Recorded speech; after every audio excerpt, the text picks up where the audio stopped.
Hello student, আজকে আমরা syllabus অনুযায়ী HTML এর লাস্ট ভিডিওটা করব। আজকে আমরা যে বিষয়টা শিখবো সেটা হচ্ছে ইন্টারঅ্যাক্টিভ ফর্ম। ইন্টারঅ্যাক্টিভ ফর্মে যে টুলগুলো নিয়ে আমরা আলোচনা করব সেটা হচ্ছে টেক্সট বক্স, যার মধ্যে কোনো টেক্সট বা নাম্বার আমরা ইনপুট করতে পারি, চেক বক্স, যার মধ্যে ইয়েস নো এই ডেটাকে আমরা পাস করাতে পারি, যেমন পেমেন্ট করা হয়েছে বা হয়নি। রেডিও বাটন, যে কোনো একটা অপশনকে চুজ করার জন্য এই বাটন ইউজ করা হয়, যেমন খুব সাধারণভাবে বলতে গেলে জেন্ডার। লিস্ট বক্স, যেখানে এখানে একটা লিস্ট ওপেন হবে এবং সেখান থেকে আমরা কোনো একটা অপশনকে চুজ করতে পারবো। এবং অবশেষে সিম্পল বাটন। এই কটা টুল আমরা ইন্টারঅ্যাক্টিভ ফর্মে ব্যবহার করি। ইন্টারঅ্যাক্টিভ ফর্মটা কি? আমরা যে অনলাইন ফর্ম ফিল আপ করে থাকি সেটাকে কিন্তু HTML এ ডিজাইন করা যেতে পারে এবং ওই যে ফর্মটাকে আমরা ইন্টারঅ্যাক্টিভ ফর্ম বলি, যে ফর্মের মধ্যে মোটামুটি এই 5টা টুল নিয়ে আমরা কাজ করতে পারি। এবার দেখা যাক এই টুলগুলো ডিজাইন করার জন্য আমাদের কোড কি করতে হবে। সবার প্রথমে আসছে টেক্সট বক্স। টেক্সট বক্সের ক্ষেত্রে আমরা কিভাবে কোড করছি? Input type equals to text box, যেটা ইনভার্টেড কমার মধ্যে, এবং size equals to 25। Size equals to 25 মানে এই টেক্সট বক্সের মধ্যে কিন্তু আমরা 25টা ক্যারেক্টার বা নাম্বারকে ইনপুট করতে পারবো, তার বেশি পারবো না। সাইজটা কিন্তু কাস্টমাইজ আমরা আমাদের মতো পরিবর্তন করতে পারি। নেক্সট চলে আসছে check box. Input type equals to check box, এইভাবে আমরা কোড করতে পারি। এরপরে চলে আসছে আমরা রেডিও বাটন।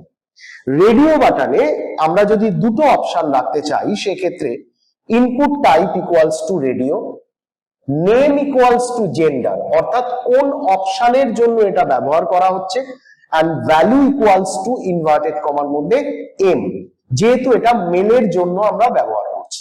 সেকেন্ড অপশনে আসলাম আমরা, input type equals to radio, same, name equals to gender এবং ভ্যালু ইকুয়ালস টু এফ। আমরা যদি এই কোডটা করি তাহলে সেক্ষেত্রে কিন্তু এই ধরনের একটা বাটনকে ডিজাইন করা পসিবল হবে।